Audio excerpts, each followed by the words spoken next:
करनाल के नीलोखेड़ी विधानसभा क्षेत्र के गांव एबला से कांग्रेस नेता विजेंद्र सिंह ने अपनी सद्भावना यात्रा के अगले चरण की शुरुआत की है। इस दौरान उन्होंने कार्यकर्ताओं और ग्रामीणों से मुलाकात की। मीडिया से बातचीत में उन्होंने अंतर्राष्ट्रीय मुद्दों पर भी प्रतिक्रिया दी और कहा कि इसराइल और ईरान के बीच चल रहे युद्ध का असर भारत पर भी पड़ सकता है।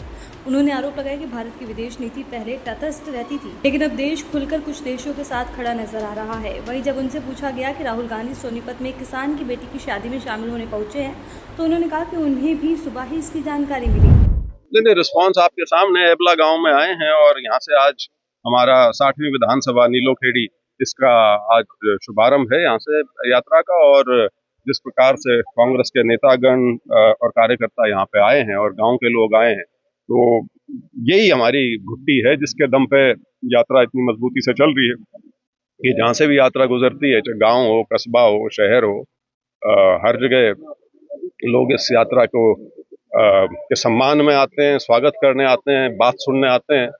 तो अभी 1/3 बची है। राहुल गांधी आज हरियाणा सोनीपत में है जी यात्रा में शामिल हो सकते हैं। नहीं, मेरे से कोई संपर्क नहीं है जी। और वो भी हमको भी आज सुबह ही पता लगी कि वो गोहाना में मेरे ख्याल से गांव है, वहाँ गए हैं, किसी शादी का प्रोग्राम है। तो यात्रा में तो अभी मैं उनको आमंत्रित करने जाऊंगा।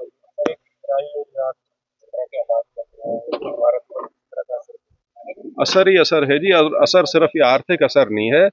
हमने पहली बार पिछले 78 साल में अपने आप को प्रत्यक्ष रूप से किसी आक्रांता देश के साथ जोड़ लिया है। हम खड़े नजर आ रहे हैं अमेरिका और इजराइल के साथ। ये बहुत दुर्भाग्यपूर्ण है। भारत हमेशा इस तरह के जितने भी युद्ध हुए हैं या कॉन्फ्लिक्ट हुए हैं, इसमें एक अपनी तटस्थता की भूमिका रखता था।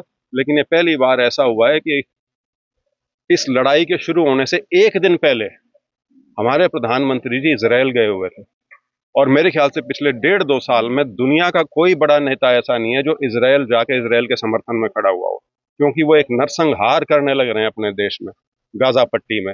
तो उसी से नजर आ गया था कि भारत का जो एक कूटनीति के तौर पे जो दिवालियापन निकला हुआ है, वो उसकी सबसे बड़ी मिसाल थी।